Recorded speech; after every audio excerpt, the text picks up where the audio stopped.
Setelah pulang kerja larut malam, dalam perjalanan pulang aku mengalami kecelakaan parah. Saat dokter menelpon ibu mertua dan suamiku untuk datang sebagai wali karena aku membutuhkan operasi darurat. Suami dan ibu mertuaku malah menolak dan berkata, "Kami sibuk tidak punya waktu untuk urusan administrasi tak penting itu." Pagi harinya saat aku sadar setelah operasi, di catatan medis tertulis, "Wali baru." Aku kaget tak menyangka. Karena nama wali yang tertulis itu adalah. Sebelum ceritanya dimulai, silahkan tulis di kolom komentar dari daerah mana saja teman-teman yang menonton cerita ini. Jangan lupa like dan subscribe agar channel ini bisa semakin berkembang dan bisa mempersembahkan cerita yang lebih menarik lagi. Hujan deras mengguyur kota Jakarta malam itu, seolah langit sedang menumpahkan seluruh kesedihannya ke bumi. Di balik kemudi mobil sedan tua yang penyok di beberapa bagian, Kinara menyeka keringat dingin yang mengalir di pelipisnya. Jarum jam di dashboard menunjukkan pukul 11 malam. Tubuhnya terasa remuk redam setelah bekerja lembur selama 12 jam, tanpa henti di perusahaan properti raksasa tempatnya mengabdi. Kakinya gemetar menahan pedal gas, sementara matanya yang perih memaksakan diri menembus tirai air yang menghalangi pandangan. Pikirannya tidak berada di jalan raya yang licin itu, melainkan melayang ke rumah. Ia membayangkan wajah suaminya, Ferry, dan ibu mertuanya, Ibu Sari. Kinara berharap ada sedikit sisa makanan di meja makan, atau setidaknya senyuman hangat yang menyambut kepulangannya, meski hatinya tahu itu hanyalah harapan kosong yang selalu ia pupuk setiap hari. Kinara menghela napas panjang, mencoba mengusir rasa kantuk yang menyerang. Ia teringat pesan singkat Ferry tadi sore yang menyuruhnya membelikan martabak manis keju spesial dari kedai langganan yang antreannya selalu mengular. Meski lelah, Kinara tetap mampir membelinya. Kotak martabak itu kini duduk manis di kursi penumpang sebelah kiri, menyebarkan aroma mentega dan susu yang seharusnya menggugah selera, namun kini justru membuat perut Kinara mual karena masuk angin.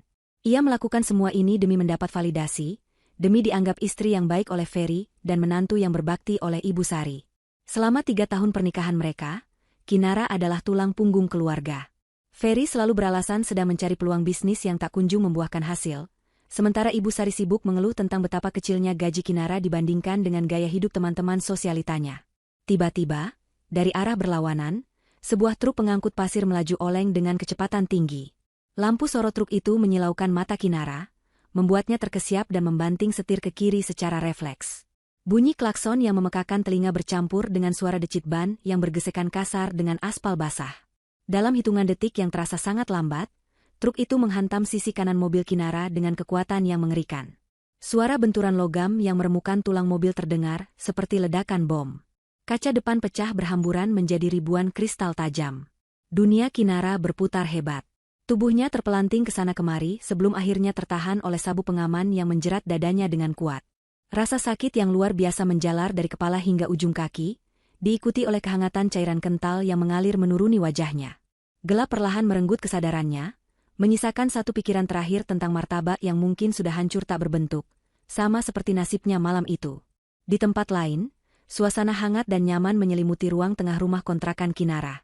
Televisi layar datar berukuran besar, yang dibeli dengan cicilan kartu kredit atas nama Kinara, menayangkan acara varietas komedi yang sedang populer. Gelak tawa penonton bayaran di televisi bersahutan dengan tawa Ferry dan Ibu Sari. Mereka duduk santai di sofa empuk, dikelilingi bungkus camilan impor dan kulit kacang yang berserakan di lantai. Ferry mengangkat kakinya ke atas meja, menyeruput kopi susu hangat sambil sesekali mengecek ponselnya, bukan untuk menanyakan kabar istrinya, melainkan membalas pesan dari teman-teman nongkrongnya.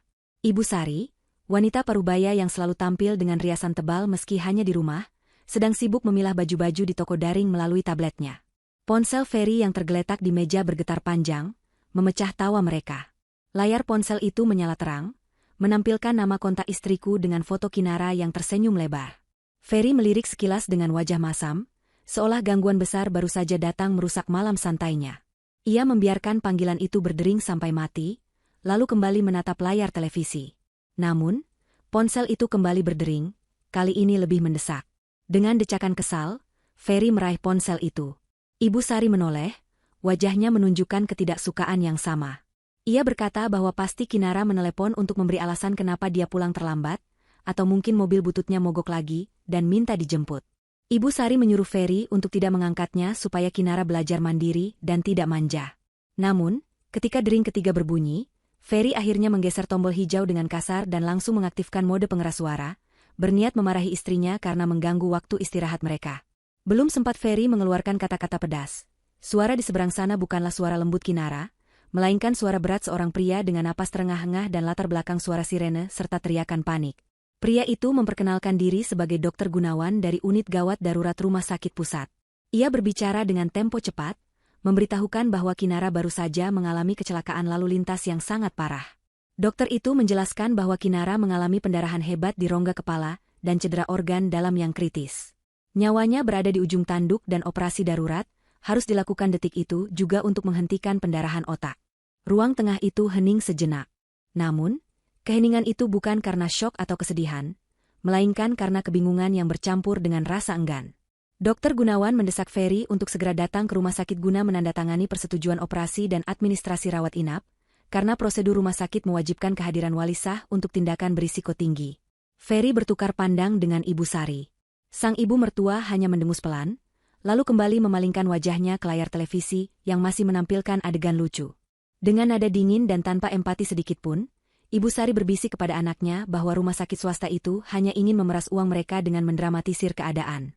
Ia yakin Kinara hanya lecet sedikit dan dokter itu melebih-lebihkan supaya mereka panik dan mengeluarkan biaya besar.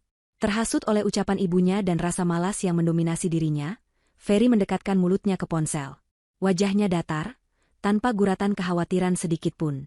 Ia berkata kepada dokter itu dengan nada yang sangat santai, seolah sedang menolak tawaran kartu kredit dari telemarketer. Ferry mengatakan bahwa dia sedang sibuk dan tidak bisa pergi ke rumah sakit malam-malam begini, hanya karena urusan sepele. Dokter di seberang sana terdengar marah dan tidak percaya. Ia kembali menegaskan bahwa ini adalah masalah hidup dan mati. Pasien bisa meninggal kapan saja jika tidak segera dibedah. Mendengar desakan itu, Ferry justru merasa terganggu. Ia mengeluarkan kalimat yang akan mengubah takdir hidup mereka selamanya.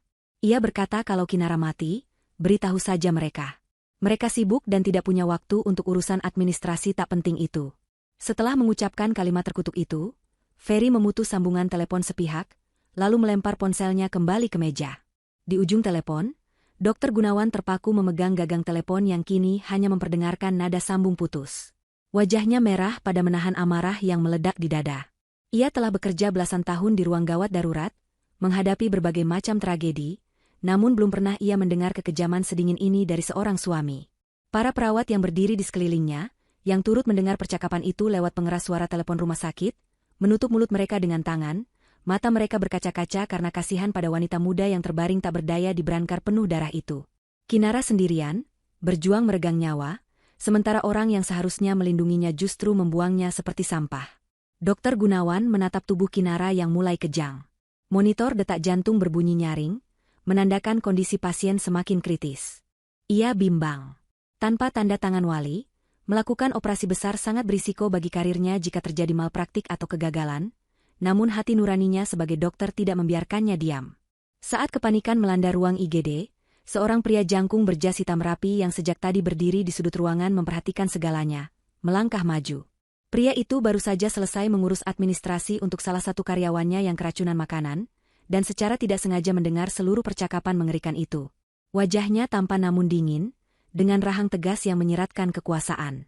Ia mendekati meja perawat, menatap Dr. Gunawan dengan sorot mata tajam yang mengintimidasi namun memberikan rasa aman.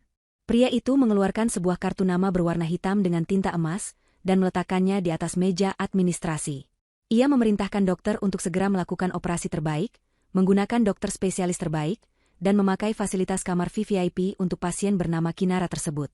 Dr. Gunawan mengambil kartu nama itu. Matanya membelalak kaget saat membaca nama yang tertera di sana. Itu adalah nama yang sangat berpengaruh di dunia bisnis, pemilik dari grup perusahaan properti tempat Kinara bekerja. Pria itu berkata dengan suara bariton yang tenang namun penuh penekanan, bahwa dialah yang akan menjadi penanggung jawab penuh atas nyawa dan biaya pengobatan wanita itu. Ia meminta formulir persetujuan, mengambil pena, dan tanpa ragu membubuhkan tanda tangannya di kolom wali. Malam itu, di tengah hujan badai yang masih mengamuk di luar, nasib Kinara berpindah tangan dari seorang suami pecundang kepada seorang pelindung yang tak terduga. Cahaya matahari pagi menyelinap masuk melalui celah tirai sutra yang tebal, menyinari ruangan yang lebih mirip kamar hotel bintang 5 daripada kamar rumah sakit. Aroma antiseptik yang biasanya menyengat hidung kini tersamar oleh wangi bunga lili segar yang tertata rapi di dalam vas kristal di atas meja nakas. Kinara mengerjapkan matanya perlahan, mencoba menyesuaikan penglihatannya dengan cahaya terang yang menyambutnya. Kepalanya terasa berat, seolah ada batu besar yang menindihnya, dan seluruh tubuhnya terasa kaku. Rasa sakit yang tajam berdenyut di sekujur badannya setiap kali ia mencoba bergerak, mengingatkannya pada peristiwa mengerikan yang terjadi malam sebelumnya. Ingatan tentang hujan, lampu truk yang menyilaukan, dan benturan keras itu perlahan kembali menyusun dirinya dalam benak Kinara, membuatnya tersentak sadar.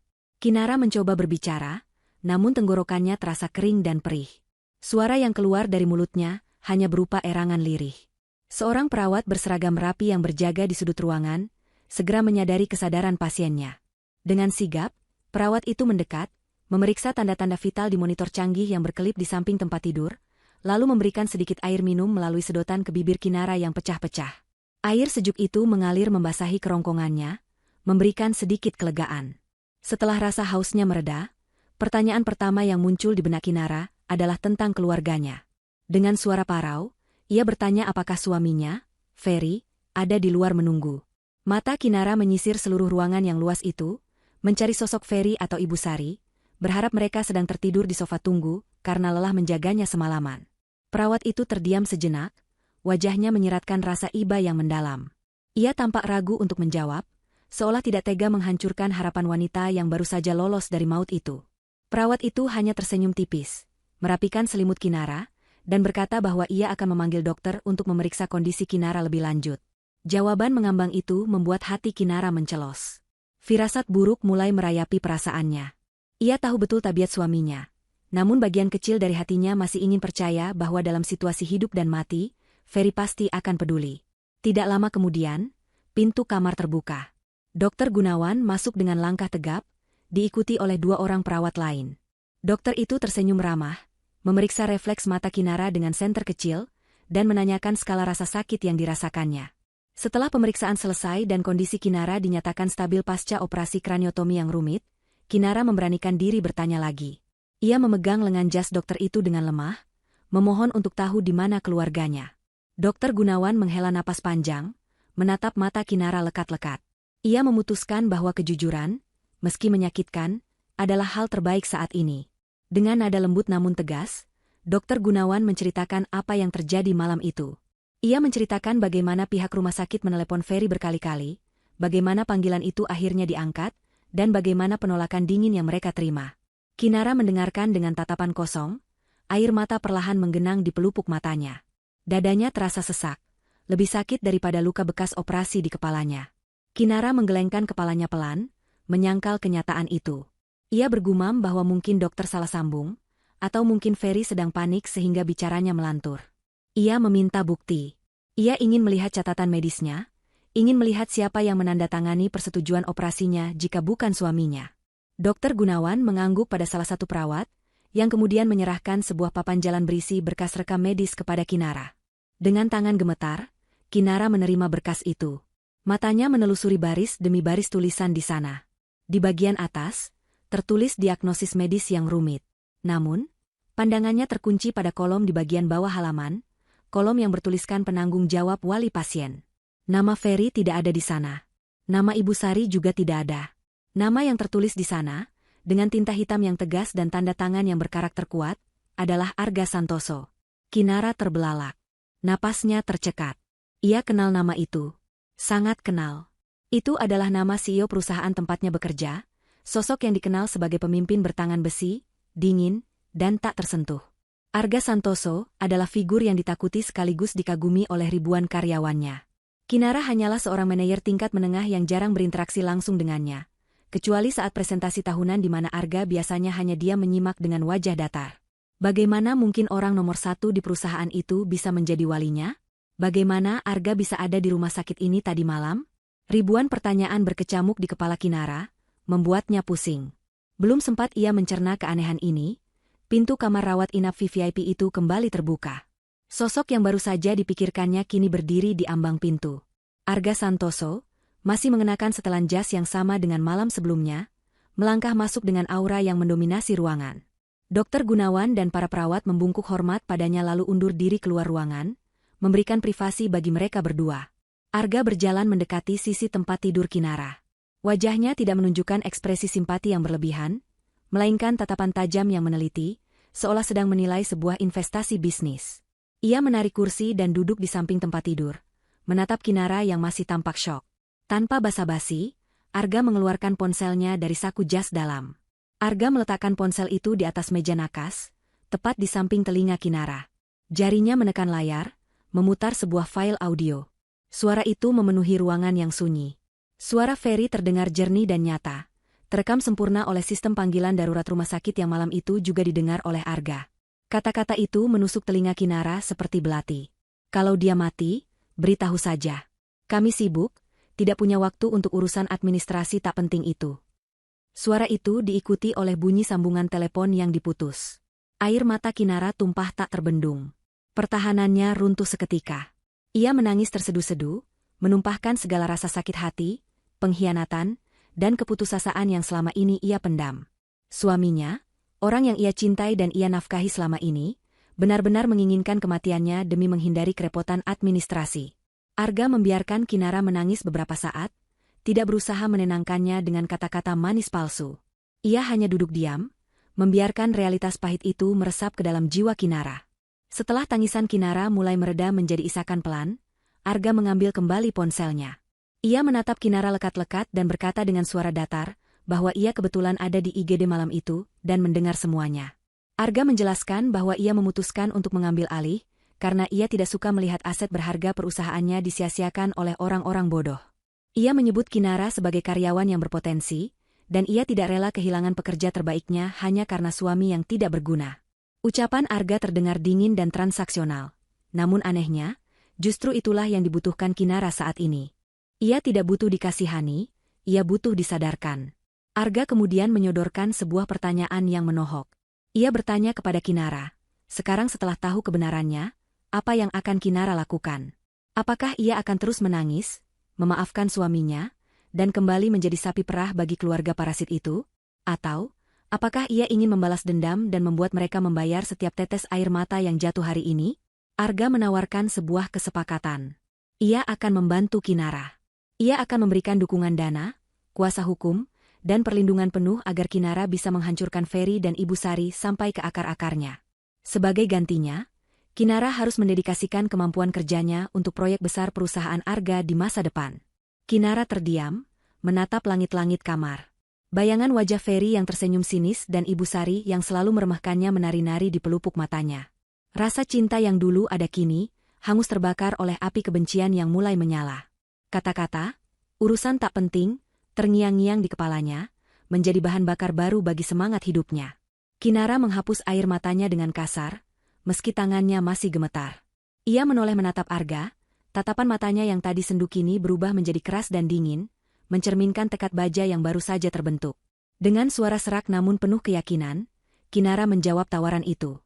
Ia menerima kesepakatan Arga. Ia bersedia menjadi proyek Arga selanjutnya. Mulai detik ini, Kinara yang lemah dan penurut telah mati bersama kecelakaan itu. Yang hidup sekarang adalah Kinara baru, yang siap menuntut balas. Arga tersenyum tipis, sebuah senyum yang sangat jarang terlihat, menandakan dimulainya permainan pembalasan yang sesungguhnya. 1 bulan telah berlalu sejak malam tragis yang hampir merenggut nyawa Kinara. Selama masa itu, Kinara menjalani pemulihan intensif di sebuah fasilitas kesehatan swasta milik kolega Arga Santoso yang tersembunyi dari keramaian kota. Di sana, luka fisik Kinara dirawat dengan teknologi terbaik, namun yang lebih penting, mentalnya ditempa ulang.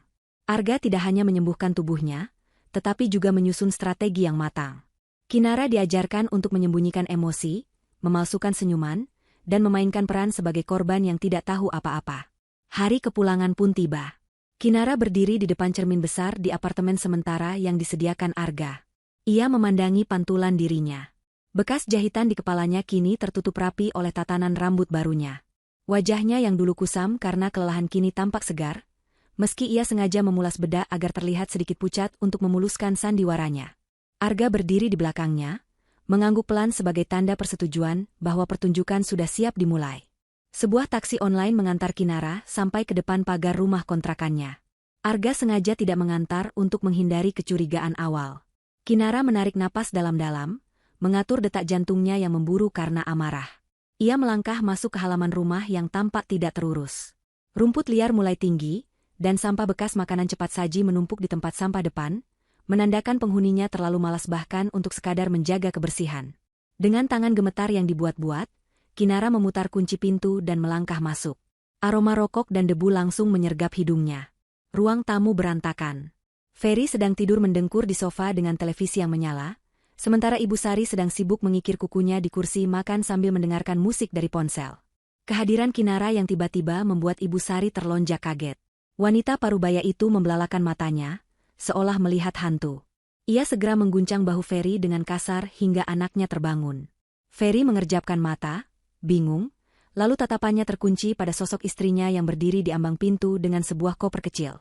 Tidak ada pelukan hangat, tidak ada tangisan haru, dan tidak ada ucapan syukur. Yang terpancar dari wajah mereka berdua hanyalah kekagetan yang bercampur dengan kekecewaan yang gagal disembunyikan.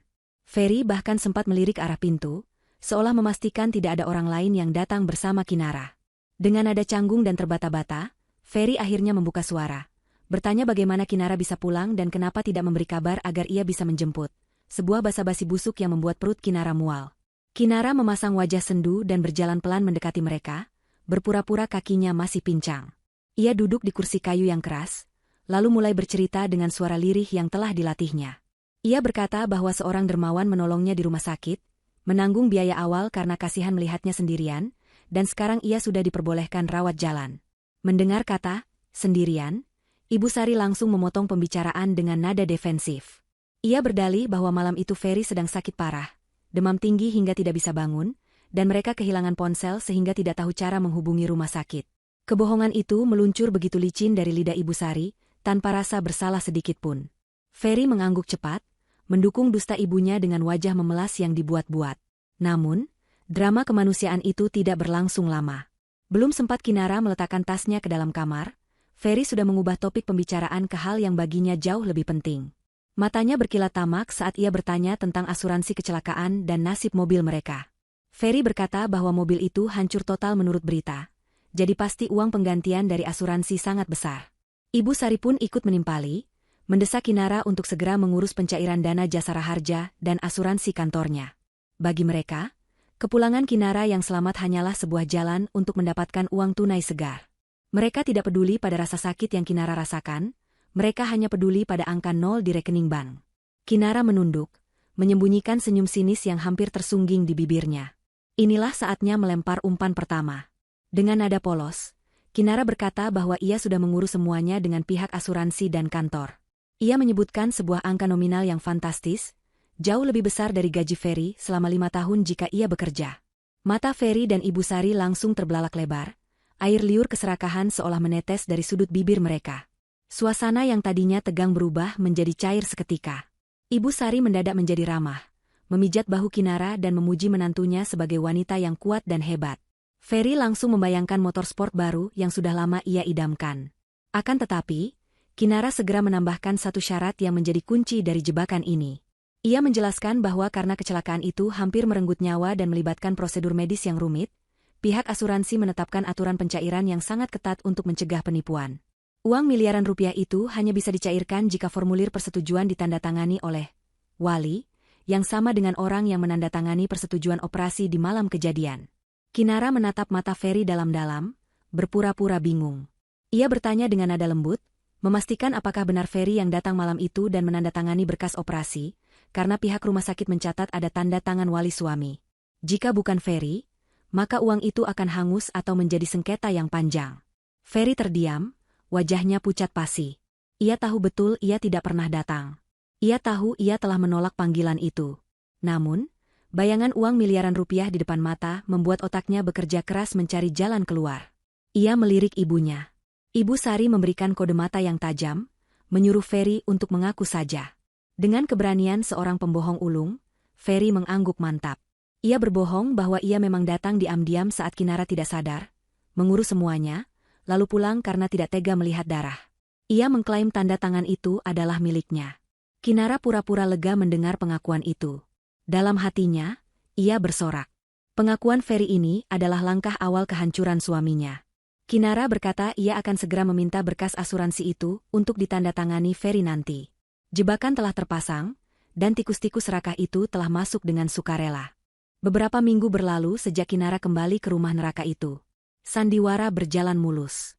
Kinara kembali bekerja di kantor, atau setidaknya itulah yang diketahui oleh Ferry dan Ibu Sari. Pada kenyataannya, Kinara kini bekerja langsung di bawah arahan Arga Santoso di lantai eksekutif, merancang strategi bisnis sekaligus strategi penghancuran rumah tangganya sendiri. Setiap sore, Kinara pulang bukan dengan tangan kosong. Ia membawa serta bingkisan-bingkisan mewah yang didanai oleh Arga sebagai modal investasi untuk rencana mereka. Hari ini, Kinara membawa sebuah tas tangan bermerek terkenal dari desainer Eropa untuk Ibu Sari dan sebuah jam tangan kronograf edisi terbatas untuk Ferry. Saat Kinara meletakkan barang-barang mewah itu di meja ruang tamu, mata Ibu Sari berbinar-binar seperti anak kecil melihat permen. Tanpa rasa malu, ia langsung menyambar tas itu, mencium aroma kulit aslinya, dan segera berpose di depan cermin. Ia tidak bertanya dari mana Kinara mendapatkan uang sebanyak itu, ia hanya peduli bahwa sekarang ia bisa pamer kepada tetangga-tetangga yang selama ini meremehkannya. Kinara beralasan bahwa kantornya memberikan bonus kinerja awal, karena ia berhasil mendapatkan proyek besar pasca kecelakaan, dan sebagian lagi adalah uang muka asuransi yang mulai cair sedikit demi sedikit. Kebohongan yang manis itu ditelan bulat-bulat oleh ketamakan mereka. Dampak dari hadiah-hadiah ini mulai terlihat jelas pada perubahan perilaku Ferry dan Ibu Sari. Mereka yang tadinya hanya malas, kini berubah menjadi hedonis yang tak terkendali. Ibu Sari mulai sering mengadakan arisan di rumah, memesan catering mahal, dan memamerkan barang-barang barunya. Ia berbicara dengan nada tinggi kepada tetangga, membual tentang menantunya yang sukses dan anaknya yang sebentar lagi akan menjadi pebisnis besar. Sementara itu, Ferry semakin tenggelam dalam kemalasan. Ia berhenti mencari lowongan kerja, sesuatu yang sebelumnya ia lakukan hanya untuk formalitas, dan mulai menghabiskan waktunya di kafe-kafe mahal, mentraktir teman-temannya, dan tentu saja, wanita simpanannya. Ferry merasa dirinya kini berada di atas angin, yakin bahwa sumber uang Kinara tidak akan pernah kering. Di balik layar, Arga Santoso memainkan bidak caturnya dengan kejam namun elegan. Ferry, yang merasa percaya diri dengan penampilan barunya yang perlente berkat jam tangan dan baju mahal dari Kinara, mencoba melamar posisi manajer di beberapa perusahaan relasi Arga, sekadar untuk menaikkan status sosialnya di mata selingkuhannya. Namun, Arga telah memastikan namanya masuk dalam daftar hitam informal di kalangan HRD perusahaan-perusahaan besar di kota itu. Setiap lamaran yang dikirim Ferry langsung berakhir di tempat sampah tanpa pernah dibaca. Penolakan demi penolakan itu tidak membuat Ferry sadar diri, melainkan justru membuatnya semakin arogan dan bergantung pada Kinara. Ia berdalih bahwa perusahaan-perusahaan itu tidak mampu membayar standarnya, padahal kenyataannya ia tidak memiliki kompetensi apapun. Puncak dari fase ini adalah ketika Kinara mulai menahan aliran dana tunai. Suatu malam, saat Ferry meminta uang 50 juta rupiah untuk modal bisnis teman lamanya, yang sebenarnya untuk liburan dengan selingkuhannya, Kinara memasang wajah sedih. Ia berkata bahwa uang tunai dari bonusnya sudah habis untuk membayar hutang rumah sakit yang membengkak, dan pencairan asuransi tahap besar sedang tertahan birokrasi yang memakan waktu lama. Ferry dan Ibu Sari panik. Mereka sudah terlanjur terbiasa hidup mewah. Tagihan kartu kredit gaya hidup mereka mulai menumpuk. Melihat kepanikan itu, Kinara memberikan solusi yang terdengar masuk akal namun mematikan. Kinara menyarankan agar Ferry dan Ibu Sari mengambil pinjaman sementara atau kredit atas nama mereka sendiri.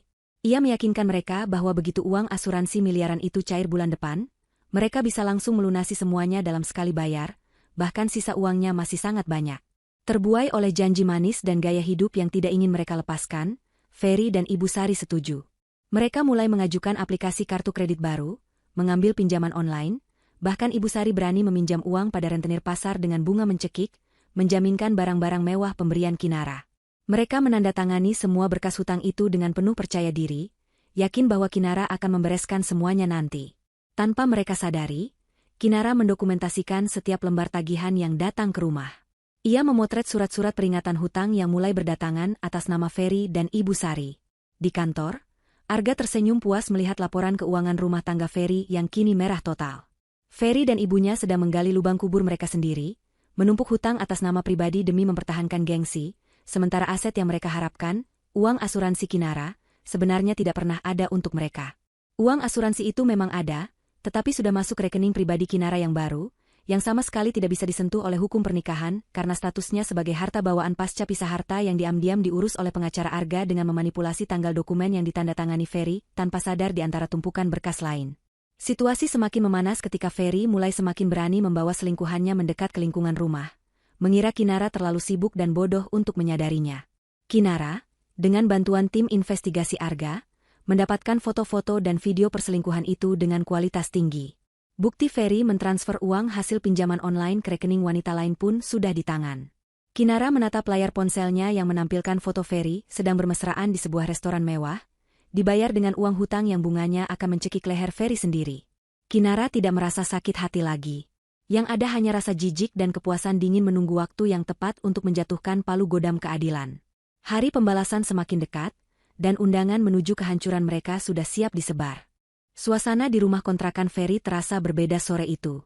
Udara yang biasanya pengap oleh asap rokok dan keluhan kini berganti dengan aroma parfum mahal yang menyengat hidung. Sebuah amplop tebal berwarna hitam dengan tinta emas tergeletak angkuh di atas meja tamu yang permukaannya sudah mulai terkelupas. Amplop itu bukan sekadar kertas biasa. Teksturnya kasar dan berat, menandakan kualitas premium yang hanya digunakan oleh kalangan elit. Di sudut kanan atas amplop tersebut, tercetak logo perusahaan Arga Santoso, sebuah simbol kekuasaan dan kekayaan yang selama ini hanya bisa dilihat Ferry dan Ibu Sari dari layar televisi atau majalah bisnis.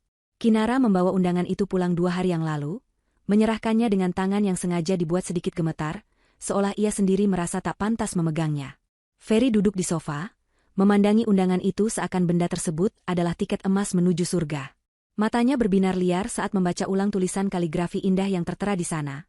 Gala dinner tahunan malam penghargaan mitra terbaik. Namun, yang membuat jantung Ferry berdegup kencang bukan hanya kemewahan acara itu, melainkan sebuah catatan kecil yang diselipkan Kinara secara lisan. Kinara mengatakan bahwa CEO perusahaan, Arga Santoso, secara khusus meminta kehadiran Ferry karena ia akan menerima penghargaan sebagai suami pendukung karir terbaik. Kinara menjelaskan dengan nada meyakinkan bahwa perusahaan sangat menghargai peran suami yang tetap setia mendukung istri melewati masa kritis pasca kecelakaan, dan Arga ingin menjadikan kisah mereka sebagai inspirasi budaya perusahaan tentang ketahanan keluarga. Ego Ferry melambung tinggi menembus langit-langit rumah yang kusam. Ia merasa akhirnya dunia mengakui kehebatannya. Selama ini ia merasa kerdil di hadapan teman-temannya yang sudah sukses, namun undangan ini adalah bukti bahwa ia spesial. Ibu Sari, yang duduk di sampingnya sambil memoles kuteks merah darah, tak kalah antusias. Baginya, undangan ini adalah panggung untuk memamerkan diri. Ia sudah membayangkan tatapan iri dari tetangga-tetangganya saat melihat mobil jemputan mewah datang menjemput mereka. Ibu Sari mulai meracau tentang baju apa yang harus ia kenakan, perhiasan apa yang harus melingkar di lehernya, dan bagaimana ia harus bersikap anggun layaknya nyonya besar. Ia lupa bahwa dompet mereka kosong, dan tagihan-tagihan menumpuk di laci meja. Demi menjaga gengsi di acara bergengsi tersebut, Ferry dan Ibu Sari melakukan keputusan yang nekat namun fatal. Karena uang tunai dari Kinara sedang macet, dengan alasan birokrasi asuransi, mereka kembali mendatangi rentenir. Kali ini rentenir kelas kakap yang biasa meminjamkan uang dalam jumlah besar dengan jaminan aset bergerak. Ferry nekat menggadaikan BPKB Motorsport yang baru saja ia kredit, yang sebenarnya belum lunas, dan Ibu Sari menyerahkan sisa perhiasan emas lamanya yang tersisa. Mereka mendapatkan uang tunai puluhan juta rupiah dalam sekejap.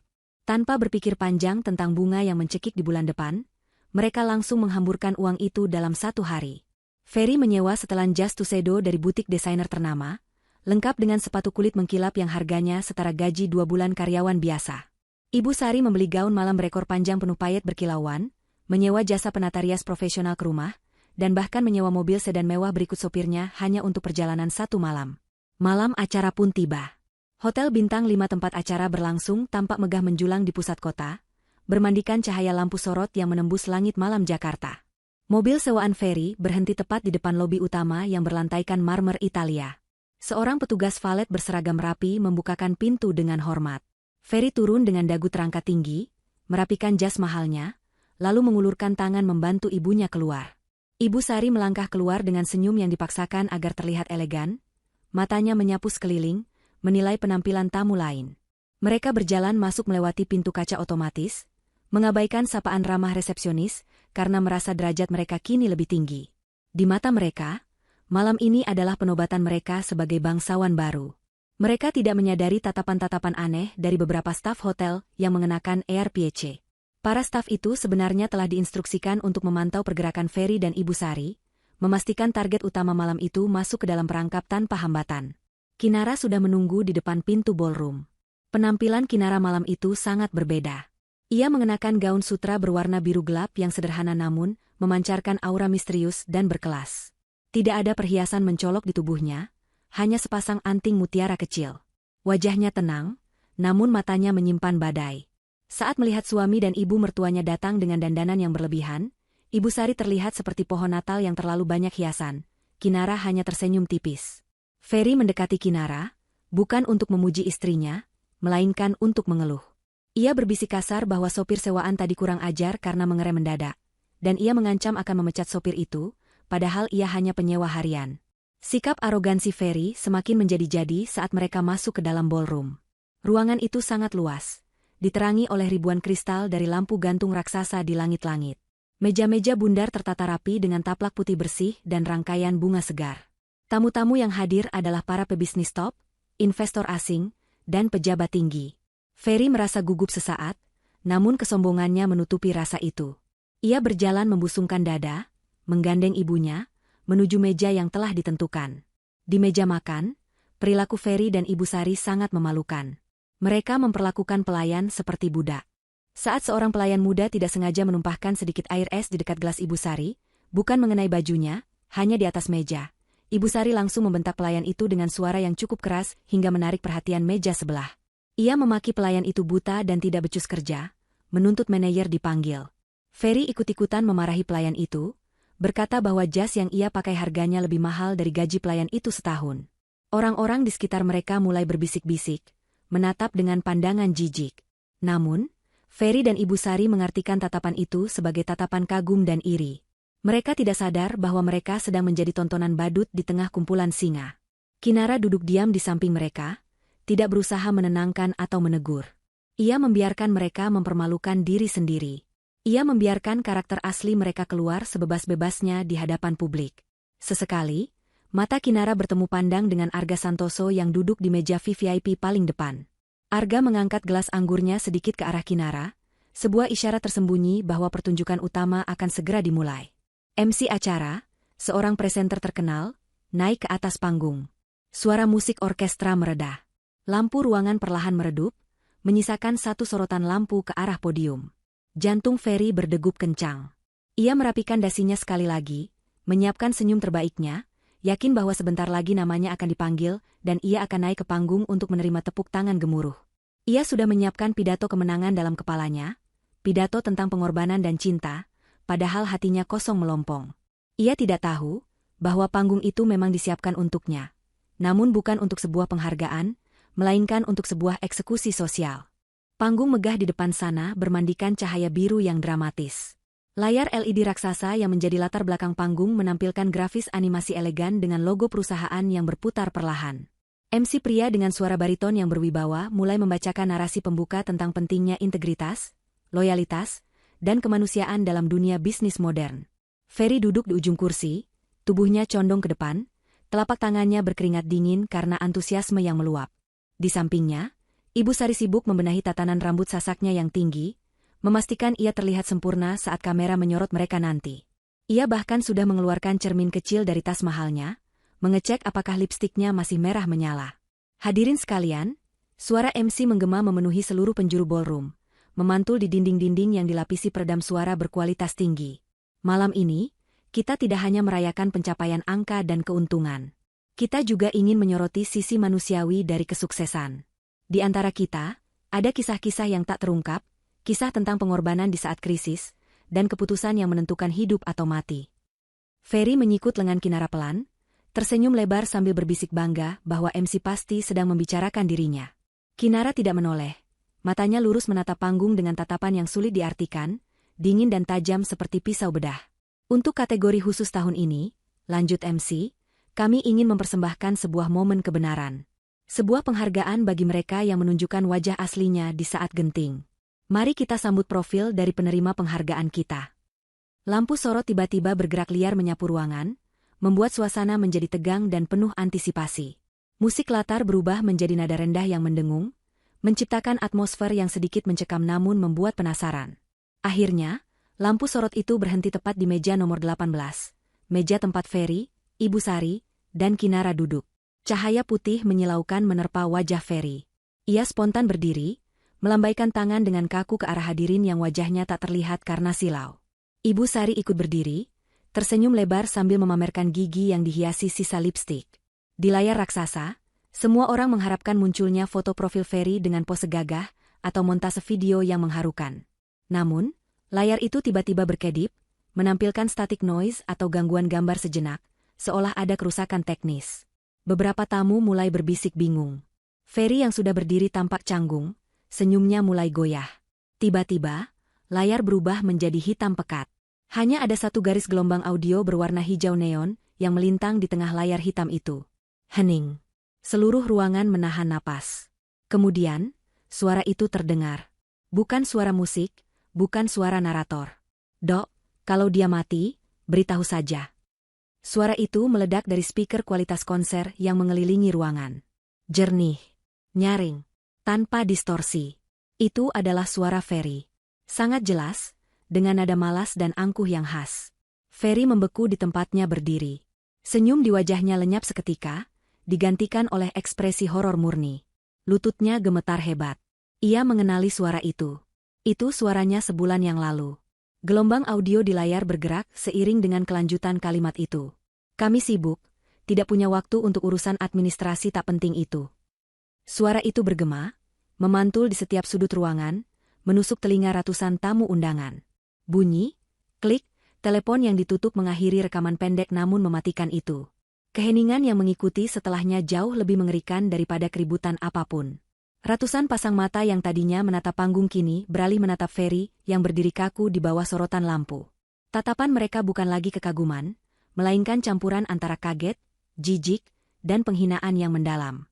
Para istri pejabat menutup mulut mereka dengan tangan, para pengusaha menggelengkan kepala dengan wajah masam. Ibu Sari, yang baru saja menyadari apa yang terjadi, wajahnya berubah pucat pasi seperti mayat. Kakinya lemas, dan ia benar-benar ambruk kembali ke kursinya, menjatuhkan gelas kristal hingga pecah berkeping-keping di lantai. Suara pecahan gelas itu memecah keheningan, memicu bisik-bisik yang riuh rendah di seluruh ruangan. Itu suara dia? Kejam sekali. Istrinya sedang sekarat dan dia bilang begitu. Manusia macam apa itu? Kata-kata cemoohan mulai terdengar jelas dari meja-meja terdekat. Ferry panik. Ia melihat ke sekeliling dengan mata liar, mencari jalan keluar. Keringat dingin mengucur deras membasahi kemeja mahalnya. Ia mencoba membuka mulut, berteriak dengan suara yang pecah. "Itu bohong. Itu rekayasa. Itu suara buatan. Saya tidak pernah bicara begitu." Teriakannya terdengar menyedihkan di tengah ruangan luas itu. Ia menunjuk-nunjuk layar dengan jari gemetar, mencoba membela diri di hadapan pengadilan sosial yang sudah menjatuhkan vonis bersalah. Saat itulah, Arga Santoso bangkit dari kursi VVIP-nya. Dengan langkah tenang namun penuh otoritas, ia berjalan naik ke atas panggung, mengambil alih mikrofon dari MC yang tampak serba salah. Kehadiran Arga langsung mendiamkan ruangan. Ia menatap lurus ke arah Ferry dengan pandangan yang bisa membekukan air. "Hadirin sekalian, suara Arga berat dan berwibawa, rekaman itu asli. Diverifikasi oleh forensik digital dan saksi mata, Dr. Gunawan, yang malam itu memohon nyawa untuk pasiennya." Arga menunjuk ke arah meja sudut, di mana Dr. Gunawan berdiri dan mengangguk tegas, memvalidasi pernyataan itu. Arga melanjutkan, kali ini suaranya mengandung kemarahan yang terkendali namun menakutkan. "Wanita yang nyawanya dianggap urusan tak penting oleh pria ini adalah Kinara. Salah satu manajer terbaik saya. Mitra bisnis saya. Malam itu, saya menjadi saksi bagaimana nyawanya disia-siakan. Dan malam ini, saya ingin menunjukkan kepada kalian semua, bahwa di perusahaan kami, integritas adalah segalanya. Kami tidak bekerja sama dengan sampah yang membuang keluarganya sendiri." Arga turun dari panggung dan berjalan menghampiri meja Ferry. Lampu sorot mengikutinya. Ia berdiri tepat di depan Kinara, mengulurkan tangannya. Kinara menyambut uluran tangan itu dan berdiri. Arga merangkul bahu Kinara, melindunginya, dan menghadapkannya kepada para hadirin. "Mulai malam ini, Kinara berada di bawah perlindungan penuh korporasi saya. Segala bentuk penghinaan terhadapnya adalah deklarasi perang terhadap saya." Ferry terduduk lemas, kakinya tak lagi sanggup menopang tubuhnya. Ia merasa ditelanjangi di depan umum. Segala kebanggaan, harga diri, dan mimpi kayanya hancur berkeping-keping dalam hitungan detik. Ibu Sari menangis histeris di kursinya, menutupi wajahnya dengan tas tangan, tidak sanggup menanggung malu. Belum selesai penderitaan mereka, pintu samping ballroom terbuka lebar. 4 orang petugas kepolisian berseragam lengkap masuk dengan langkah tegap, didampingi oleh kepala keamanan hotel. Mereka berjalan lurus menuju meja Ferry. Suasana semakin tegang. Salah satu polisi membacakan surat perintah dengan suara lantang. Saudara Ferry, Anda kami amankan untuk dimintai keterangan atas laporan dugaan penelantaran istri yang mengakibatkan bahaya maut, serta dugaan penipuan aset. Ferry ternganga. Apa? Penipuan? Saya tidak. Polisi itu tidak memberinya kesempatan bicara.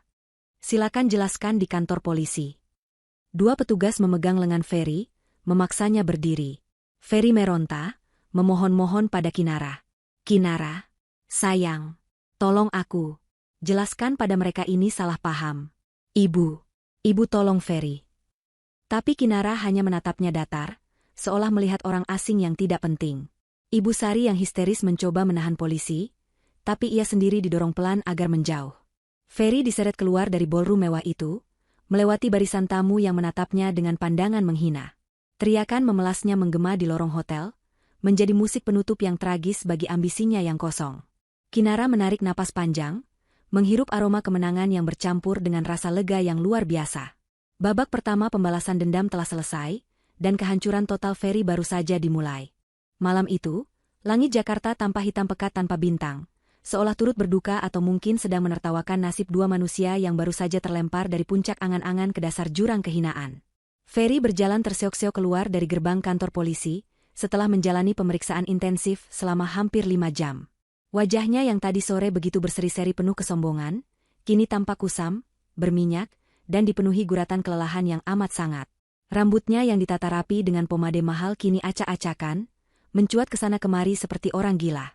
Jas sewaannya yang seharga jutaan rupiah itu kini kusut masai, bahkan ada noda kopi di bagian kerahnya akibat tangannya yang gemetar saat diperiksa penyidik. Ia dilepaskan sementara dengan status wajib lapor, karena jaminan dari pengacara publik yang disediakan negara, namun proses hukum atas dugaan penelantaran dan penipuan masih terus berjalan dan membayanginya seperti hantu. Di trotoar depan kantor polisi, Ibu Sari duduk meringkuk di bangku beton yang dingin. Gaun malamnya yang penuh payet berkilauan tampak sangat kontras dan konyol di tengah suasana kantor polisi yang suram. Riasan wajahnya luntur oleh air mata dan keringat, membuat maskaranya meleleh hitam di pipi, menciptakan wajah yang mengerikan mirip badut yang habis diguyur hujan. Saat melihat Ferry keluar, Ibu Sari tertatih-tatih bangkit. Tidak ada pelukan hangat seorang ibu. Yang ada hanyalah pukulan-pukulan lemah tangan Ibu Sari ke dada Ferry. Wanita tua itu menyalahkan anaknya atas semua kejadian memalukan di pesta tadi. Ia meratap tentang betapa hancurnya harga dirinya di depan teman-teman sosialitanya, tentang bagaimana ia tidak akan pernah berani lagi menampakkan wajah di arisan. Ferry, yang kepalanya terasa mau pecah, hanya dia menerima amukan itu dengan tatapan kosong. Mereka tidak punya uang sepeser pun di dompet. Mobil sewaan mewah beserta sopirnya tentu saja sudah lama pergi meninggalkan mereka begitu polisi menyeret Ferry. Ponsel Ferry disita sebagai barang bukti. Satu-satunya yang tersisa adalah ponsel Ibu Sari yang baterainya tinggal sedikit. Dengan sisa saldo aplikasi ojek online yang sangat minim, mereka memesan tumpangan mobil paling murah untuk pulang. Sepanjang perjalanan pulang, kebisuan yang mencekam menyelimuti mereka. Ferry memandang keluar jendela, melihat lampu-lampu kota yang buram. Ia masih menyangkal kenyataan. Dalam hatinya, ia masih berharap ini semua hanya mimpi buruk. Atau setidaknya, sesampainya di rumah, ia bisa tidur nyenyak dan besok pagi Kinara akan membereskan semuanya seperti biasa. Kinara selalu membereskan kekacauan yang Ferry buat. Bukan? Pikirnya naif. Namun, harapan itu hancur berkeping-keping saat taksi online menurunkan mereka di depan pagar rumah. Bukan kenyamanan yang menyambut, melainkan kegelapan total. Rumah itu gelap gulita, tidak ada satupun lampu yang menyala. Yang lebih mengerikan, di pagar besi dan pintu utama rumah, tertempel stiker besar berwarna merah menyala dengan tulisan hitam tebal yang sangat mencolok, disegel. Di samping stiker segel bank, ada juga rantai gembok besar yang dipasang oleh pihak lain. Ferry terbelalak. Ia berlari mendekati pagar, mengguncang-guncangkannya dengan panik hingga menimbulkan suara berisik di tengah malam buta. Ia mencoba membuka gembok itu dengan paksa, tapi sia-sia. Ibu Sari menjerit histeris melihat rumahnya. Istananya, kini tertutup rapat. Ia bertanya-tanya apa yang terjadi. Saat itulah, seorang tetangga yang merasa terganggu dengan keributan itu keluar. Tetangga itu, yang dulunya sering dipameri barang mewah oleh Ibu Sari, kini menatap mereka dengan pandangan sinis dan penuh kemenangan. Tetangga itu memberitahu bahwa sore tadi, sesaat setelah mereka berangkat ke pesta dengan gaya selangit, segerombolan orang dari pihak leasing dan bank datang menyita rumah dan isi-isinya. Tetangga itu juga menyebutkan bahwa sertifikat rumah yang selama ini digadaikan Ferry ke rentenir rupanya telah jatuh tempo, dan hak tagihnya diambil alih oleh pihak ketiga yang bergerak cepat melakukan eksekusi aset karena wan prestasi. Ferry merosot jatuh ke aspal. Kakinya lemas seperti jeli.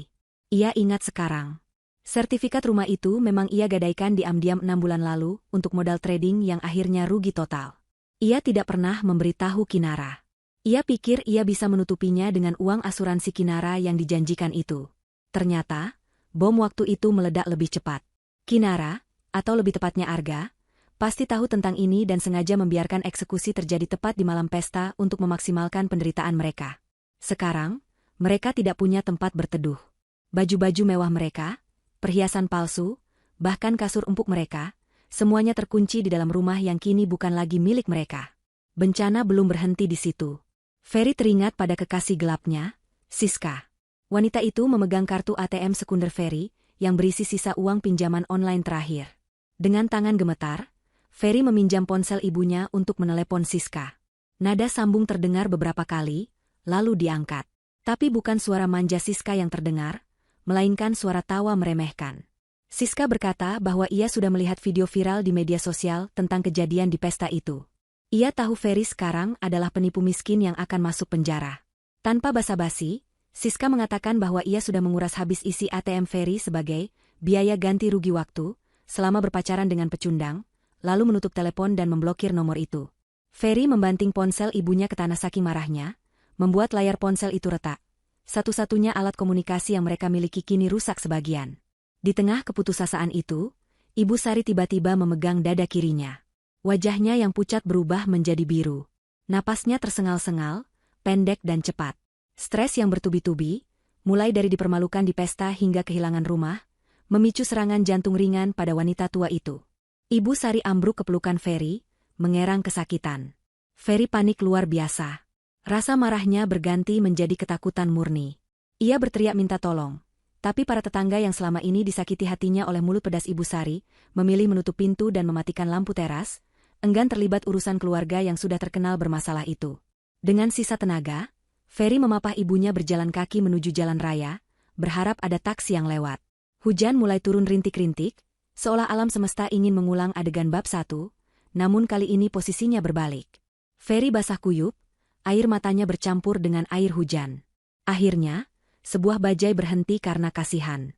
Ferry membawa ibunya ke unit gawat darurat rumah sakit terdekat, rumah sakit yang sama tempat Kinara dulu dirawat, namun tentu saja bukan kelas VIP. Sesampainya di meja administrasi IGD, Ferry berteriak memanggil dokter. Persis seperti dokter yang dulu meneleponnya. Seorang perawat jaga memeriksa kondisi Ibu Sari sekilas, dan mengatakan ini butuh penanganan segera. Namun, saat bagian administrasi meminta kartu identitas dan jaminan pembayaran, Ferry terdiam kaku. Dompetnya kosong. Kartu kreditnya pasti sudah diblokir. Ia tidak punya uang tunai. Ia memohon agar ibunya dirawat dulu, ia berjanji akan membayar nanti. Tapi petugas administrasi itu menatap data di komputer.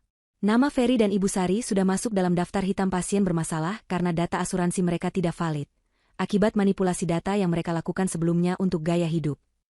"Maaf, Pak," ucap petugas itu dengan nada datar tanpa emosi, sebuah nada yang sangat familiar di telinga Ferry. Sesuai prosedur, untuk pasien tanpa asuransi dan rekam jejak kredit buruk, harus ada deposit tunai di muka sebelum tindakan rawat inap bisa dilakukan. Atau Bapak harus mencari wali lain yang bisa menjamin. Ferry menangis, memohon-mohon. "Tapi ini ibu saya. Dia bisa mati. Tolonglah. Di mana hati nurani kalian?" teriaknya frustrasi. Petugas itu menatap Ferry tajam, lalu berkata pelan namun menusuk. "Prosedur adalah prosedur, Pak. Kami tidak bisa mengurus administrasi tak penting jika tidak ada jaminan." Kata-kata itu, kalimat itu adalah kalimat Ferry sendiri. Karma telah datang dengan cara yang paling puitis dan menyakitkan. Ferry terduduk di lantai rumah sakit yang dingin, memeluk ibunya yang merintih kesakitan di berangkar dorong yang diparkir di lorong, ditolak masuk ke kamar perawatan. Malam itu, Ferry belajar bahwa rasa sakit melihat orang yang dicintai diabaikan jauh lebih perih daripada luka fisik apapun. Ia merasakan apa yang dirasakan Kinara malam itu. Tapi bedanya, tidak ada wali baru, kaya raya yang akan datang menyelamatkan mereka. 3 hari telah berlalu sejak malam pengusiran itu. 3 hari yang terasa seperti 3 tahun bagi Ferry dan Ibu Sari. Mereka kini hidup menggelandang, berpindah-pindah dari satu umparan toko ke masjid, lalu diusir lagi oleh petugas keamanan. Pakaian mewah bekas pesta yang mereka kenakan sudah kotor, bau, dan kusut, membuat mereka terlihat seperti orang gila yang terobsesi pada masa lalu. Ibu Sari berhasil bertahan hidup dari serangan jantungnya hanya berkat obat generik murah yang dibelikan Ferry dari hasil menjual jam tangan mewahnya, yang ternyata barang palsu kualitas super, sehingga hanya laku dijual seharga nasi bungkus. Ya, Kinara bahkan telah merencanakan detail itu, memberikan barang palsu untuk memberi harapan palsu. Perut mereka melilit perih karena kelaparan. Rasa lapar itu bukan sekadar keinginan makan, tapi rasa sakit fisik yang menggerogoti lambung. Ferry mencoba melamar pekerjaan apa saja. Ia mendatangi pabrik, toko kelontong, bahkan tempat pencucian mobil. Namun, di era digital ini, berita menyebar lebih cepat dari virus. Begitu calon majikan melihat wajahnya, atau mengetik namanya di mesin pencari, video audio di pesta itu langsung muncul di baris paling atas. Judul-judul berita clickbait seperti suami durhaka telantarkan istri sekarat, atau pria kejam pesta pora saat istri kritis, menghiasi internet. Tidak ada satupun orang yang mau mempekerjakan monster seperti dia. Bahkan tukang parkir pun mengusirnya karena takut lapaknya didatangi massa yang marah jika tahu Ferry ada di sana. Kehinaan mencapai puncaknya ketika Ibu Sari, yang dulu selalu makan di restoran ber-AC, kini harus memungut sisa roti yang dibuang orang di taman kota. Ia memakan roti itu sambil menangis, air matanya membasahi roti yang sudah keras. Ferry tidak tega melihatnya, namun ia juga tidak bisa berbuat apa-apa. Egonya sudah hancur lebur menjadi debu. Tidak ada lagi Ferry yang sombong. Yang tersisa hanyalah Ferry yang putus asa, ketakutan, dan lapar. Dalam keputusasaan itu, hanya ada satu nama yang muncul di benaknya sebagai satu-satunya harapan. Kinara. Kita harus menemui Kinara, Bu, bisik Ferry dengan suara serak. Tenggorokannya sakit karena kurang minum. Dia pasti masih punya hati. Dia istriku. Dia pernah mencintaiku. Ibu Sari mengangguk lemah. Kebenciannya pada Kinara sudah tertutup oleh kebutuhan dasar untuk bertahan hidup. Iya, nak, bilang sama dia, ibu minta maaf. Ibu sakit. Dia pasti kasihan sama orang tua. Mereka berdua membangun narasi dalam kepala mereka, bahwa Kinara hanyalah sedang marah sesaat, dan akan luluh jika melihat kondisi mereka yang menyedihkan. Dengan langkah terseok-seok, mereka berjalan kaki sejauh 10 km menuju gedung pencakar langit tempat perusahaan Arga Santoso berada. Matahari siang yang terik membakar kulit mereka, debu jalanan menempel di keringat lengket. Ketika sampai di lobi gedung yang megah, dinginnya AC menyambut mereka seperti surga. Namun tatapan jijik dari resepsionis dan satpam menyadarkan mereka bahwa mereka adalah neraka di tempat itu. Satpam hendak mengusir mereka, mengira mereka pengemis liar. Ferry berteriak parau, mengatakan bahwa dia adalah suami Kinara, salah satu manajer di sana. Keributan kecil terjadi. Tiba-tiba, dari arah lift eksekutif, Kinara muncul. Ia tampak bersinar, sangat kontras dengan Ferry. Kinara mengenakan setelan blazer kerja berwarna krem yang pas di tubuh, rambutnya diikat rapi, wajahnya segar dan berwibawa. Ia berjalan dengan langkah pasti, diiringi oleh 2 asisten yang membawa berkas. Kinara memberi isyarat tangan kepada satpam untuk membiarkan mereka mendekat. Ferry dan Ibu Sari melihat Kinara seperti melihat malaikat penyelamat. Tanpa mempedulikan pandangan puluhan karyawan lain yang lalu lalang di lobi, Ferry berlari kecil dan langsung menjatuhkan dirinya di kaki Kinara. Ia bersujud, mencium sepatu hak tinggi Kinara yang bersih mengkilap. Kinara, sayang, maafkan aku, raung Ferry, air mata dan ingus bercampur di wajahnya yang kotor. Aku salah. Aku hilaf. Lihat kami, Nara. Kami menderita. Ibu sakit. Kami tidak makan. Tolong kami. Ampuni kami. Aku janji akan berubah. Aku akan jadi suami yang baik. Tolong beri kami kesempatan kedua. Ibu Sari pun ikut bersimpuh, memegang ujung celana Kinara dengan tangan gemetar. Nara, ibu minta maaf. Ibu sudah tua, jangan biarkan ibu mati di jalanan. Kamu menantu yang baik kan? Ratapnya dengan suara memelas yang dibuat sedramatis mungkin. Suasana lobi menjadi hening. Semua orang menonton drama nyata itu. Kinara menatap ke bawah, Melihat dua manusia yang dulu menginjak-injak harga dirinya kini berguling di lantai seperti cacing kepanasan. Tidak ada rasa iba di hati Kinara, yang ada hanya rasa tuntas. Ia sudah menunggu momen ini. Namun, Kinara tidak menendang mereka. Ia justru tersenyum, senyum yang sangat manis namun tidak mencapai matanya. Bangunlah, Mas. Bu, ucap Kinara lembut. Ferry mengangkat wajahnya, secercah harapan muncul di matanya. Ia mengira Kinara luluh. Ia bangkit berdiri, membantu ibunya. Kamu memaafkan kami? Kamu mau menerima kami kembali? Tanya Ferry penuh harap. Aku tahu kamu masih mencintaiku. Kinara tidak menjawab. Ia memberi kode pada salah satu asistennya. Asisten itu menyerahkan sebuah amplop coklat tebal kepada Kinara. Kinara kemudian menyerahkan amplop itu ke tangan Ferry. Ini untuk kalian, kata Kinara tenang. Tangan Ferry gemetar menerima amplop itu. Otaknya langsung berpikir itu berisi uang tunai. Mungkin pesangon perpisahan? Atau uang untuk sewa rumah? Ferry buru-buru merobek amplop itu, tidak sabar melihat lembaran merah di dalamnya. Ibu Sari menjulurkan leher, matanya berbinar rakus. Namun, saat isinya ditarik keluar, bukan uang yang mereka temukan, melainkan tumpukan kertas dengan kop surat rumah sakit mewah dan firma hukum. Ferry membacanya dengan bingung. Matanya membelalak saat melihat angka-angka yang tertera di sana. Ini apa? Gagap Ferry. Kinara melipat tangannya di dada, wajahnya berubah dingin sedingin es kutub. Itu adalah tagihan, Mas. Tagihan biaya operasi kraniotomi, biaya rawat inap VVIP selama 1 bulan, biaya obat-obatan impor, dan biaya terapi pemulihan pasca kecelakaan. Totalnya 570 juta rupiah. Ferry hampir pingsan melihat angka itu. Tetapi, bukannya Pak Arga yang bayar? Dia walinya kan? Kinara tersenyum miring. Pak Arga memang menalangi dulu. Tapi secara hukum, karena saat kejadian kita masih sah suami istri, dan kamu adalah kepala keluarga yang wajib menafkahi dan menanggung biaya kesehatan istri, maka semua biaya itu dialihkan menjadi hutang pribadimu kepada perusahaan. Pak Arga sudah melakukan cesye atau pengalihan piutang. Jadi sekarang, kamu berhutang 0,5 miliar lebih kepada perusahaan ini. Kinara melangkah maju 1 langkah, menatap tepat ke manik mata Ferry yang gemetar ketakutan. Kau bilang padaku dulu, jangan repot-repot dengan urusan administrasi, kan? Nah, sekarang aku kembalikan urusan administrasi itu padamu. Kau punya waktu 1 minggu untuk melunasinya. Jika tidak, tim pengacara kami akan memproses penyitaan aset apapun yang kau punya di masa depan, bahkan sampai kau mati. Tapi aku tidak punya apa-apa lagi, Nara.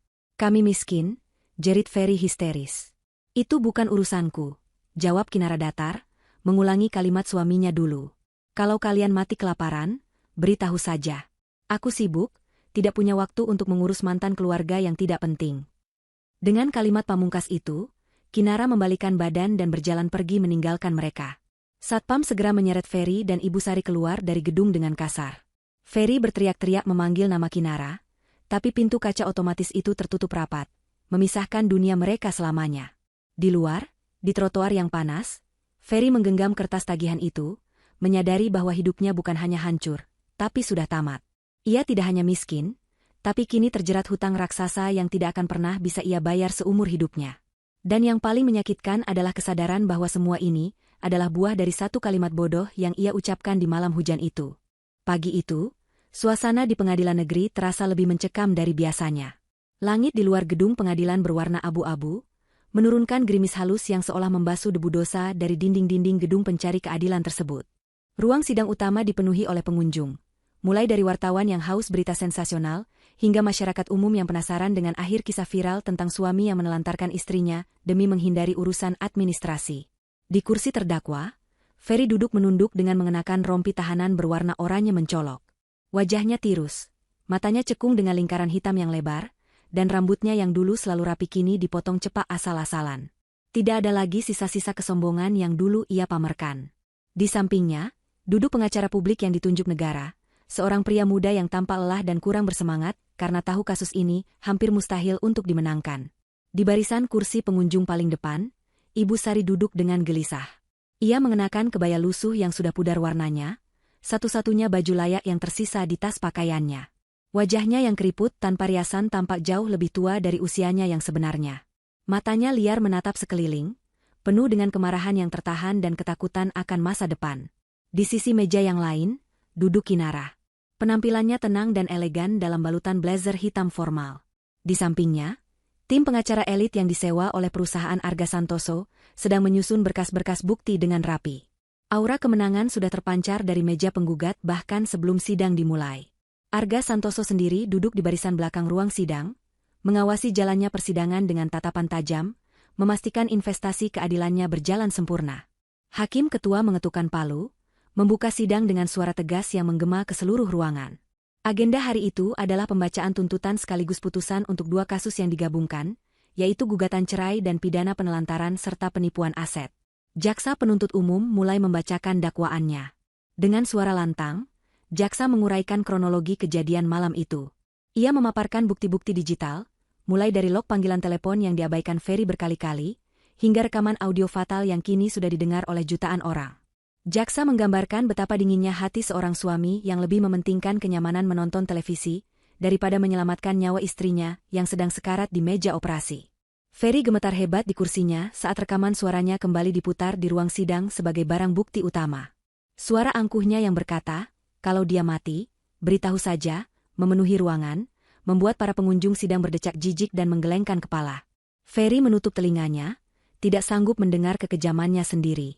Ia ingin berteriak bahwa ia menyesal, bahwa ia hilaf, tapi lidahnya keluh. Ia tahu, tidak ada kata maaf yang bisa menghapus fakta bahwa ia memang mengharapkan kematian Kinara malam itu, agar ia bisa mendapatkan uang asuransi tanpa repot mengurus orang sakit. Jaksa kemudian melanjutkan dengan bukti kedua, yaitu pemalsuan tanda tangan dan penggadaian aset rumah tanpa persetujuan istri, yang masuk dalam ranah pidana penggelapan dalam rumah tangga. Ketika giliran pembelaan tiba, pengacara Ferry hanya bisa memberikan argumen normatif yang lemah. Ia meminta keringanan hukuman dengan alasan terdakwa masih muda dan merupakan tulang punggung keluarga bagi ibunya yang sakit-sakitan. Namun, argumen itu langsung dipatahkan oleh jaksa yang menunjukkan bukti bahwa selama ini Kinaralah tulang punggung keluarga. Sementara Ferry hanya parasit yang menghabiskan uang istri untuk gaya hidup hedonis dan perselingkuhan. Bukti transfer uang Ferry ke wanita lain diproyeksikan ke layar besar, membuat Ibu Sari yang duduk di belakang ternganga. Ia baru tahu bahwa anaknya selama ini juga membohonginya soal uang.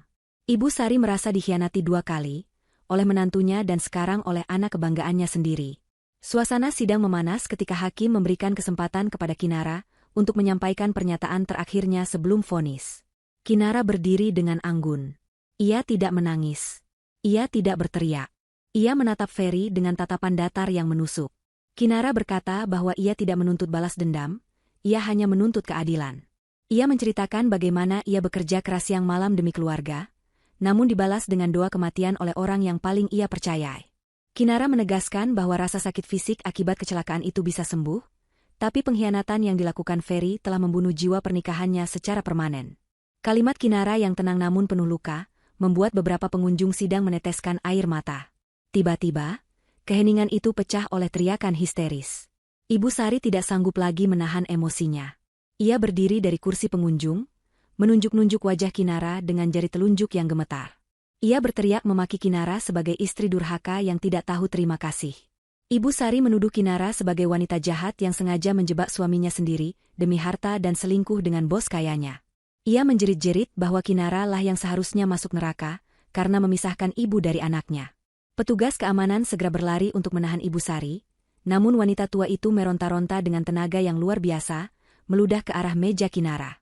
Hakim ketua mengetuk palu berulang kali dengan keras, memerintahkan ketertiban. Wajah hakim memerah karena marah melihat penghinaan terhadap pengadilan ini. Kinara tetap tenang di tempatnya, menatap ibu mertuanya yang sedang diseret keluar oleh petugas. Sebelum Ibu Sari benar-benar keluar dari pintu, Kinara berbicara melalui mikrofon, suaranya terdengar jelas mengatasi keributan itu. Kinara berkata bahwa ia bukan durhaka, ia hanya menuruti nasihat Ibu Sari dulu. Ia mengingatkan bahwa Ibu Sari lah yang mengajarkannya untuk tidak membuang waktu pada hal yang tidak menguntungkan. Kinara berkata sekarang ia sedang membuang hal yang tidak menguntungkan dari hidupnya, yaitu Ferry dan ibunya. Ucapan itu membuat Ibu Sari terdiam kaku. Matanya membelalak menyadari bahwa karmanya sendiri yang kini menyerangnya balik. Setelah keributan mereda, hakim membacakan vonisnya. Berdasarkan bukti-bukti yang sah dan meyakinkan, majelis hakim memutuskan mengabulkan gugatan cerai Kinara sepenuhnya. Hak asuh atas seluruh aset yang tersisa, jika ada, jatuh ke tangan Kinara sebagai kompensasi. Selain itu, untuk kasus pidana, Hakim menjatuhkan hukuman penjara selama 4 tahun kepada Ferry atas pasal berlapis penelantaran orang dalam lingkup rumah tangga yang mengakibatkan luka berat, serta tindak pidana penipuan dan penggelapan aset.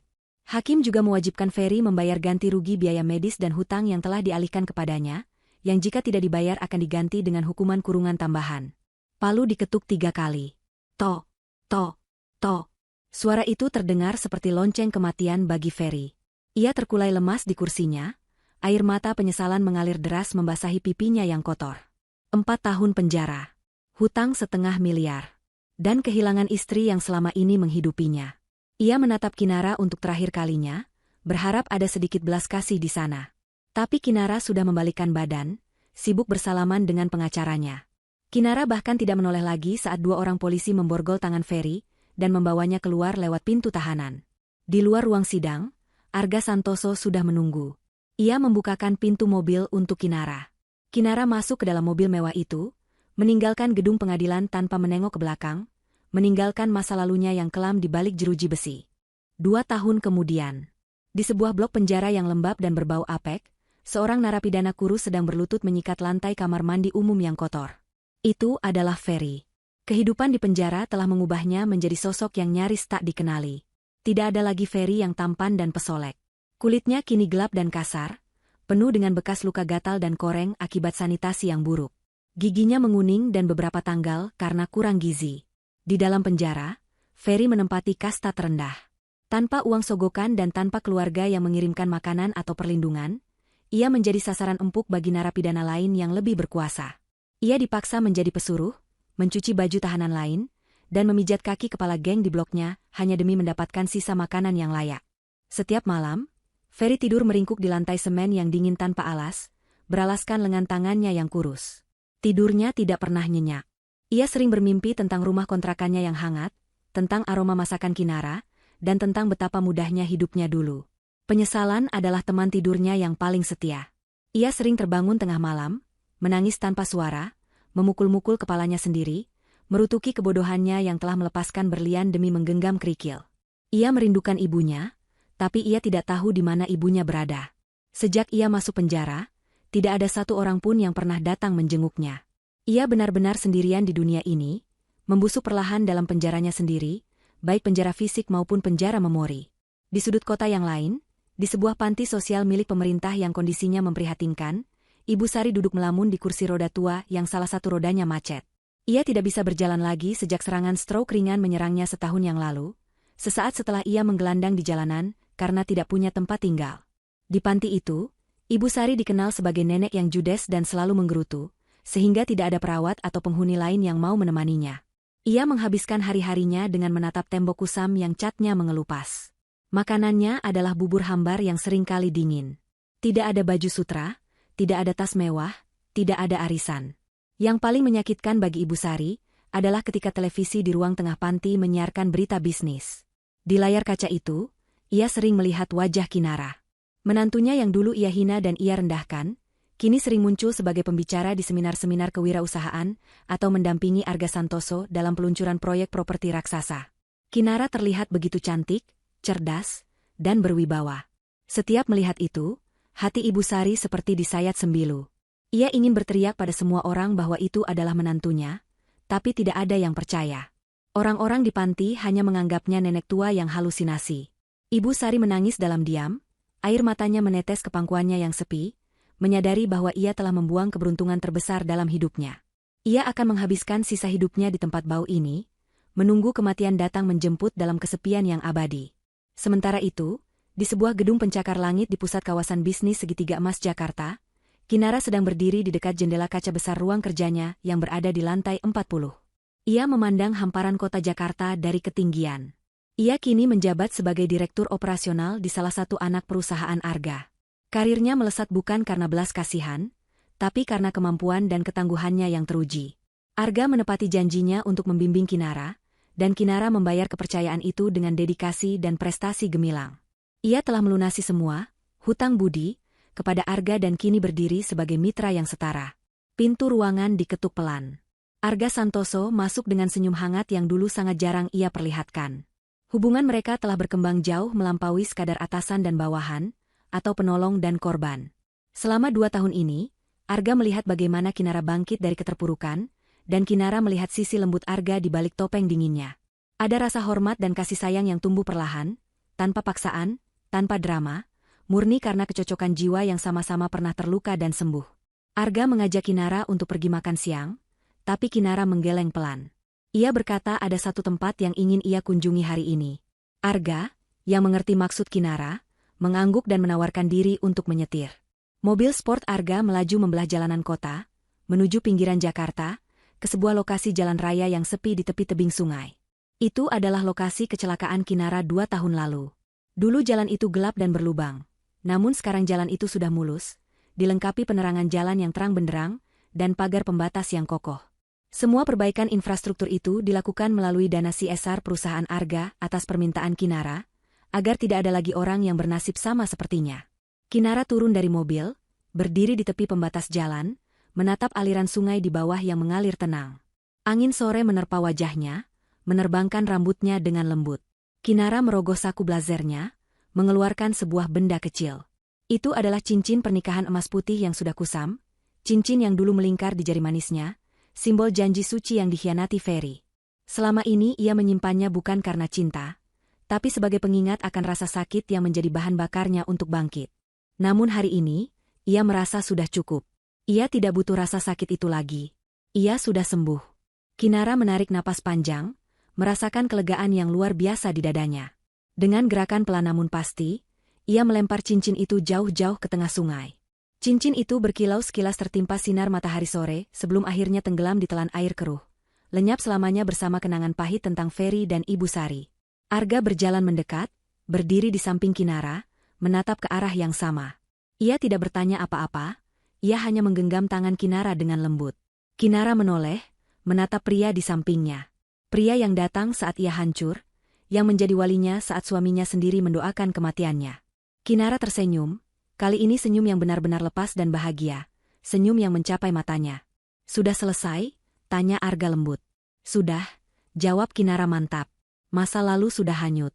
Sekarang saatnya menulis cerita baru." Kinara mengeratkan genggaman tangannya pada tangan Arga. Mereka berbalik meninggalkan tepi jurang itu, berjalan menuju mobil, menuju masa depan yang cerah dan penuh harapan. Di belakang mereka, matahari terbenam dengan indah, menutup hari itu dengan warna jingga keemasan, seolah alam semesta merestui akhir perjalanan panjang Kinara. Keadilan telah ditegakkan. Sang antagonis telah mendapatkan karmanya di balik jeruji dan kesepian.